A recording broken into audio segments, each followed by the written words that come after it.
बिस्मिल्लाहिर्रहमानिर्रहीम। अस्सलामु अलैकुम माय डियर स्टूडेंट्स। आज के दूसरे लेक्चर के साथ हाजिर हैं।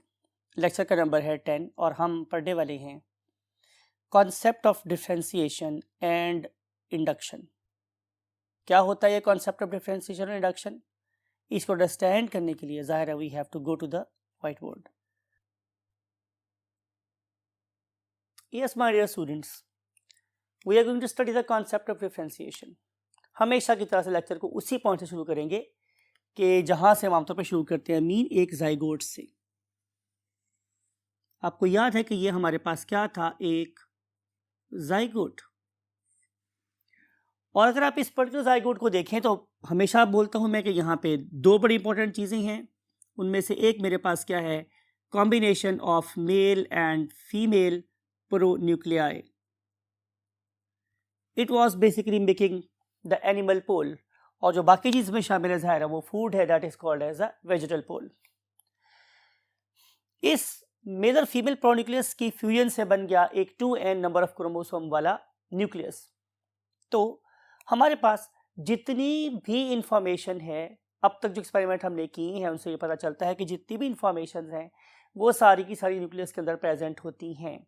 जिस सेल में जिस पार्ट ऑफ द जाइगोट पे न्यूक्लियस नहीं था वो ऑल टुगेदर डिवाइड ही नहीं किया था। इसका मतलब ये है कि सेल डिवीजन के लिए न्यूक्लियस का होना बहुत ज़रूरी है। लेकिन हम लोगों ने आज के लेक्चर नंबर 9 में डिस्कस ये किया था क्या, कि हमारे साइटोप्लाज्म का भी बाहर एक रोल होता है, और हमने एसिडियन साइटोप्लाज्म के अंदर 4 डिफरेंट कलर के साइटोप्लाज्म को देख के ये स्टडी किया था कि यस कि these particular cytoplasm they have got the key role in switching off the genes and switching off the genes। और ये सारे के सारे प्रोसेस को हम लोग नाम क्या देते हैं, डिफरेंशिएशन। यानी कि हमारे जाइगोट के साइटोप्लाज्म में डिफरेंट जोन्स होते हैं जो डिफरेंट किस्म के एरियाज की फॉर्मेशन को क्या कर सकते हैं, मुतासिर कर सकते हैं। तो फिर वही बात है, लेक्चर नंबर 9 उसका पहला पार्ट याद करें, एसिडियन जाइगोट को याद करें और उसमें डिफरेंट टाइप्स ऑफ पिगमेंटेशन को याद करें कि कौन से एरिया से कौन कौन सा क्या बन गया था, ऑर्गन बन गया था।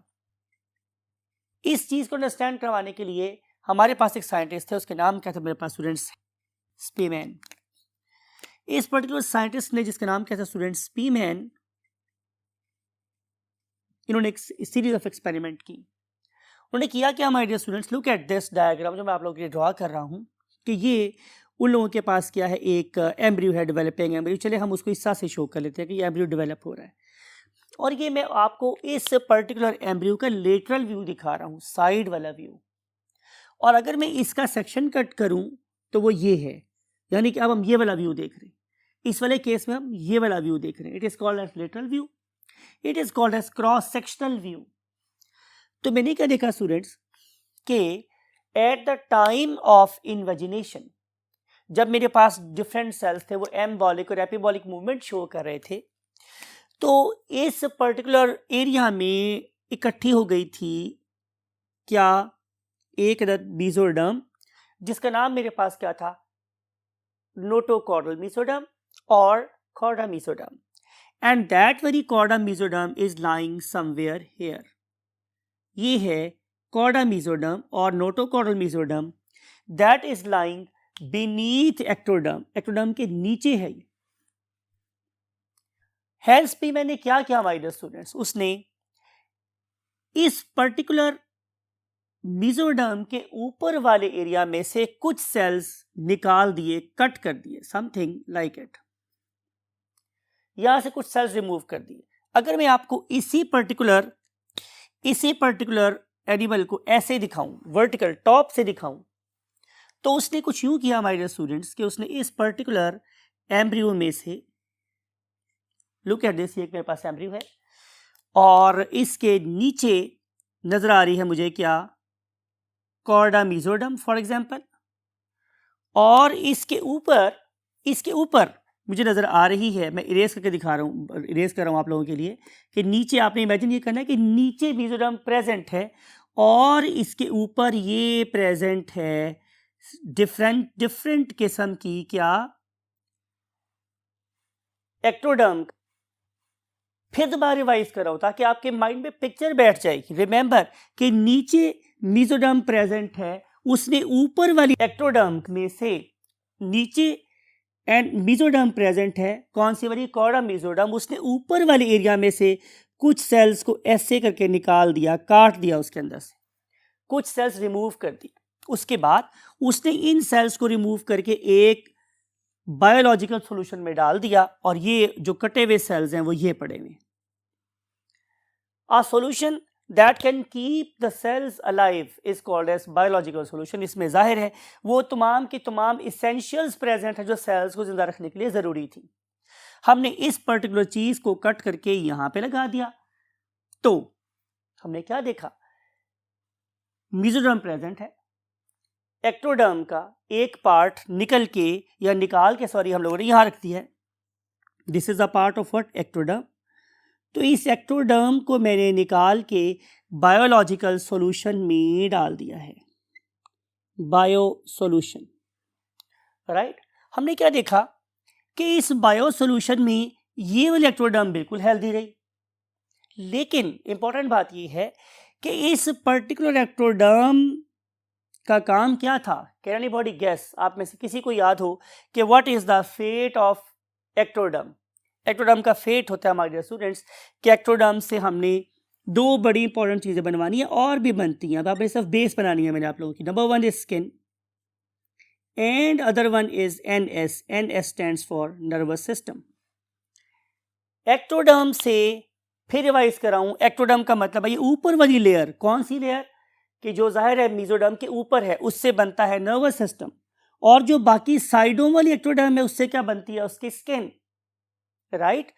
तो स्किन तो नॉर्मल बनी, लेकिन चूंकि मैंने इस पर्टिकुलर एक्टोडर्म को काट दिया था तो जो नर्वस सिस्टम बना it was abnormal, it was abnormal. इसका मतलब ये है कि एक स्पेसिफिक टाइम पे एक स्पेसिफिक किस्म के सेल्स स्पेसिफिक किस्म का केमिकल ऑब्टेन करते हैं फ्रॉम द मेसोडर्म, और इसके रिजल्ट में नर्वस सिस्टम डेवलप होता है। Now this particular Spemann performed another experiment. देखते हैं कि स्पीमैन ने अगले एक्सपेरिमेंट में क्या किया। Yes my dear students, look at this. मैं उसी एम्ब्रियो को या उसी ऑर्गेनिज्म के that is basically called as salamander, मैं उसके एम्ब्रियो की बात कर रहा हूँ। उसको मैंने ऐसे लिया, ये सबसे बाहर जाहिर है उसकी एक्टोडर्म है, और एक्टोडर्म के ऊपर सबसे सेंटर में खास किस्म की एक्टोडर्म प्रेजेंट है, somewhere here, very special ectoderm. मैं इसे स्पेशल एक्टोडर्म क्यों बोल रहा हूँ, बिकॉज के इसके नीचे प्रेजेंट है क्या, chorda mesoderm. This red one is basically chorda mesoderm. तो ये है मेरे पास कॉर्डा मेसोडर्म, राइट। और इसके ऊपर ये जो डर्मिस है it is called as normal ectoderm, normal ectoderm. और ये मेरे पास कौन सी है, डिफरेंशिएटेड एक्टोडर्म। और ये मेरे पास डिफरेंशिएटेड एक्टोडर्म आमतौर पे क्या बनाती है, नर्वस सिस्टम। क्या बनाती है स्टूडेंट्स, नर्वस सिस्टम।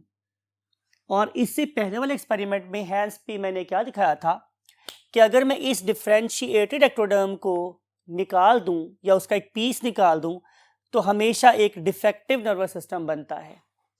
अगले एक्सपेरिमेंट में अपनी इस बात को सपोर्ट करने के लिए कि कॉर्डा मेसोडर्म की प्रेजेंस बहुत ज़रूरी है, और definitely chorda mesoderm is the what, primary inducer, कि ये है वो चीज़ जो इनफैक्ट नर्वस सिस्टम की बुनियाद रखती है। इसको साबित करने के लिए उसने एक्सपेरिमेंट नंबर 2 किया। वो क्या किया my dear students, look at this. इसके लिए मैं आप लोगों को एक और व्यू पे लेके चलता हूं, and that very view is lateral view. That very view is lateral view, ऐसा वाला व्यू। इस वाले केस में दिस इज द एम्ब्रियो, ये मेरे पास एक एम्ब्रियो है, और इसकी जाहिर है बिल्कुल टॉप पे क्या प्रेजेंट है, differentiated what, ectoderm. That is of course blue in colour, और इसके नीचे यहाँ पे लाई कर रही है व्हाट, कॉर्डा मीजोडर्म और नोटोकॉर्ड, ये रिप्रेजेंट कर रहे हैं। याद रखने वाली बात ये है कि इसमें से सब्सटेंसेस अभी इसके अंदर नहीं मूव किए हैं। उसके राइट आफ्टर द माइग्रेशन, इसके बदने के फौरन बाद हैंस पे मैंने क्या किया कि इस पर्टिकुलर कवर को, that is basically blue in colour, ये पूरे का पूरा जो सेंटर में कवर था, इसको उसने यहां से इंसाइज करके कट लगाया। इंसिजन क्या होता है students? Cut. Look at this, हमने इसको ऐसे कट लगाया, ऐसे और ऐसे, राइट। जब मैं इसको इस तरीके से कट लगाऊंगा माय डियर स्टूडेंट्स, तो ये इस तरफ से भी कट गई है और नीचे से भी कट गई। Now I can open it, अब मैं इसे ओपन कर सकता हूं। तो जब मैंने इसको ऐसे ओपन किया तो मुझे उसके अंदर नजर आई यहां पे पड़ी हुई क्या, नोटोकॉर्ड। बात समझ आई आप लोगों को? जो ही मैंने ऊपर से एक्टोडर्म रिमूव की तो मुझे क्या नजर आई? नीचे नजर आई chorda mesoderm. What did Hans Spemann at that time? उसने इस पर्टिकुलर कॉर्डा मीजोडर्म को चारों तरफ से कट लगाया, ऐसे ऐसे ऐसे, ठीक है, ऐसे, और इसको डीलैमिनेट कर दिया, यानी कि मीजोडर्म को यहां से पूरा खींच के निकाल दिया। याद रखने वाली बात है कि उसने ये वाला काम कब किया है? Right after the formation of mesoderm.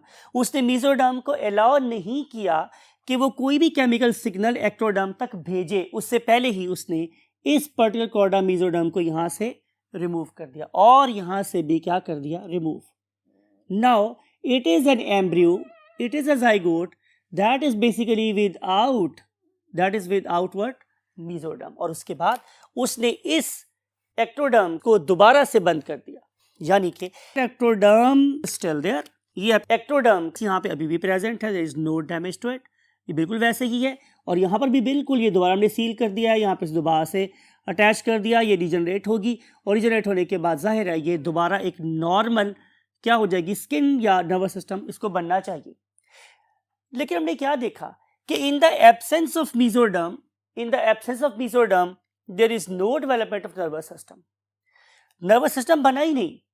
इसका मतलब ये था कि इस पर्टिकुलर एक्टोडर्म को नॉर्मल एपिडर्मिस से डिफरेंशिएट होने के लिए किसकी जरूरत थी? कॉर्डा मीजोडर्म की, राइट। तो इससे हमें ये पता चलता है कि yes, different parts of the embryonic body they carry out what? The process of differentiation with respect to one and other. तो इस वाले केस में chorda mesoderm is going to affect the super layer or layer above it to transform it into the nervous system। और अगर ये नहीं होगी तो नर्वस सिस्टम डेवलप नहीं होगा। इसी चीज को बेस बना के हैंस पे मैंने एक और कॉन्सेप्ट दिया, and that very concept is called as concept of induction. Concept of what? Induction. मैंने आपको लास्ट लेक्चर के स्टार्ट में ये टर्म बताई थी कि इंडक्शन का मतलब क्या होता है? मुतासिर होना। इंडक्शन का मतलब होता है माय डियर स्टूडेंट्स क्या? मुतासिर होना। यानी कि this particular chorda mesoderm can induce, यानी कि मुतासिर कर सकती है किसको? The layer above. मैं दोबारा शो कर रहा हूं आप लोगों के पास कि ये मेरे पास अगर कॉर्डा मीजोडर्म है तो यहां से सर्टन केमिकल्स रिलीज होते हैं in the membrane that is lying just above it. और आपको पता है कि इसके ऊपर जो लेयर है that is called as ectoderm. So mesoderm is going to induce ectoderm. Mesoderm is going to induce ectoderm by means of certain chemical signals, जिन्हें मैंने सर्वाइवल सिग्नल का नाम दिया था, ठीक है। और इन पर्टिकुलर सिग्नल्स की प्रेजेंस में ये वाली सेंटर में पाई जाने वाली क्या? एक्टोडर्म डिफरेंशिएट हो गई, मुमताज हो गई from rest of the ectoderm. Those are just going to make simple what? Skin, ठीक है। इंडक्शन के कॉन्सेप्ट को फर्दर समझाने के लिए उसने क्या किया माय डियर स्टूडेंट्स? उसने एक क्या लिया? डेफिनेटली गैस्ट्रूला लिया, ठीक है। यानी कि गैस्ट्रूला स्टेज स्टार्ट हो रही थी और ब्लास्टूला स्टेज एंड हो रही थी। उसने उस टाइप पे दो एम्फीबियंस के क्या ले लिए? ज़ाइगोट ले लिए। अब आपको ये वाली बात पता है कि अगर ये मेरे पास एक एम्फीबियन का क्या है? ज़ाइगोट है, तो इसके अंदर क्या होगा माय डियर स्टूडेंट्स? कि दो बल्जेस प्रोड्यूस होते हैं ब्लास्टोसील से ऊपर, उनमें से एक को हम नाम देते हैं डॉर्सल लिप, जो ऊपर की तरफ है उसे हम नाम दिखा देते हैं डॉर्सल लिप। आपको याद होना चाहिए कि इस डॉर्सल लिप के अंदर वही वाले सेल्स प्रेजेंट है जो मेसोडर्म बनाते हैं, यानी कि dorsal lip is basically having the mesodermal cells. और इसकी जो नीचे वाला लिप होता है इसे हम लोग नाम देते हैं क्या, ventral lip. It is called as ventral lip. Dorsal lip, dorsal ऊपर वाला, वेंट्रल नीचे वाला। उसने किया क्या हमारे डियर स्टूडेंट्स, कि उसने एक एक्सपेरिमेंट में इस डॉर्सल लिप को कट कर दिया। भाई जाहिर है, कॉमन सेंस है, अगर डॉर्सल लिप को मैं कट कर दूंगा तो मेसोडर्म यहाँ पे नहीं बनेगी, तो डेवलपमेंट कंटिन्यू नहीं होगी और डेवलपमेंट में नर्वस सिस्टम इवॉल्व नहीं होगा। लेकिन क्या वाकई इसकी इतनी स्ट्रॉन्ग इंपॉर्टेंस है? तो इसको अंडरस्टैंड करने के लिए उसने क्या किया, लुक एट दिस। उसने एक पर्टिकुलर जाइगोट लिया, हम इसको इलोंगेट कर देते हैं, लुक एट दिस, और इसकी ये जो पॉइंट है my dear students, somewhere here, it is called as the medial point, दरमियान वाला हिस्सा। और इसकी ये जो जगह है, ये यहाँ से लेकर यहाँ तक, ये सारी जगह, ये इस पर्टिकुलर पॉइंट से लेकर इस पॉइंट तक और इस पर्टिकुलर पॉइंट से लेकर इस पॉइंट तक, ये कहलाएंगे उनके लेटरल एरियाज। लेटरल बोलते हैं साइडों को, मीडियल किसको बोलते हैं, दरमियान को। ठीक है, अब जरा बात को गौर से सुनिएगा। उसने किया ये कि उसने एक डेवलपिंग एम्ब्रियो में से डॉर्सल लिप के सेल्स को निकाला और उसे एक और एम्ब्रियो को, कि जिसके पास ऑलरेडी नर्वस सिस्टम डेवलप हो रहा था, उसके लेटरल साइड पे, मीन साइड पे कहीं ग्राफ्ट कर दिया। आए इसको जो समझाते हैं आप लोगों को दोबारा से डायग्राम, ताकि आपको समझ आ जाए। Look at this, for this purpose look at this diagram. इसको मैं इरेज करके दोबारा आप लोगों के लिए ड्रॉ कर रहे हैं कि ये मेरे पास सेम जाइगोट है और इस पर्टिकुलर जाइगोट में, डेवलपिंग एम्ब्रियो में सॉरी, जो सबसे बाहर वाली लेयर है that is called as ectoderm.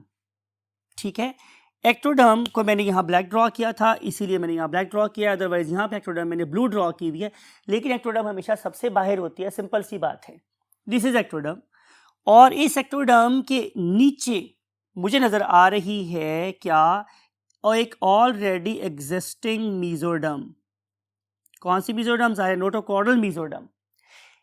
इस पे मैंने किया क्या, उसने यहां से कुछ सेल लिए dorsal lip of the another embryo और उसे उठा के इसके साइड में यहां कहीं ग्राफ्ट कर दिया। रिजल्ट में क्या हुआ, रिजल्ट में यह पता चला कि इस ऑर्गेनिज्म के पास अब दो नर्वस सिस्टम डेवलप हो गए हैं। एक वो जो उसका अपना है और परफेक्ट है, बिल्कुल सही है, और दूसरा वो जो इनकम्प्लीटली डेवलप्ड नर्वस सिस्टम है लेकिन उसकी बॉडी का पार्ट है।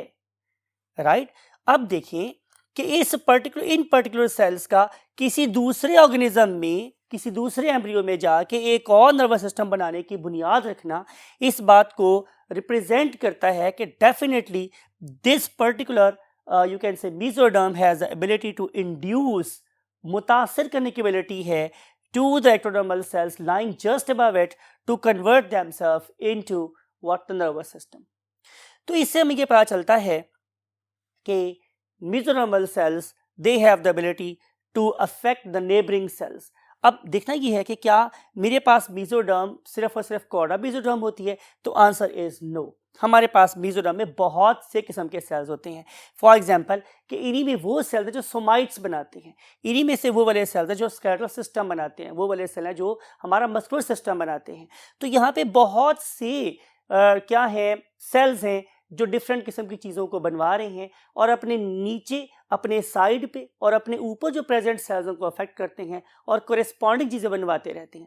चूँकि बॉडी का जो बेसिक प्लान है उसका सारे का सारा इंफॉर्मेशन इस कॉर्डा मेसोडर्म या मेसोडर्मल सेल्स के पास है या उन सेल्स के पास है जो कि डॉर्सल लिप में प्रेजेंट है। इसलिए एसपी मैंने उनको नाम क्या दिया, प्राइमरी ऑर्गेनाइजर, कि ये है उसकी बॉडी का प्राइमरी ऑर्गेनाइजर, कि जिस पर्टिकुलर एम्ब्रियो की बॉडी में नॉर्मल क्या प्रेजेंट होगी, मेसोडर्म, वो कैसा डेवलप हो जाएगा, नॉर्मल।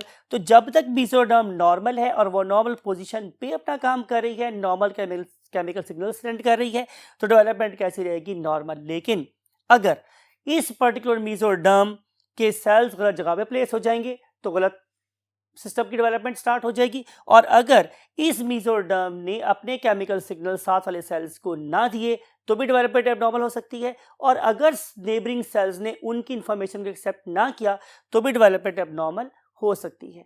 तो ये जो कॉन्सेप्ट था ये था मुतासिर करने का कॉन्सेप्ट कि किस तरीके से डेवलपमेंट के दौरान में एक सेल अपने साथ वाले सेल को मुतासिर करके उसके अंदर कन्फर्मेशनल चेंजेस लाता है और सेम सेल होने के बावजूद एक डिफरेंट किस्म की चीज़ प्रोड्यूस करवा सकता है।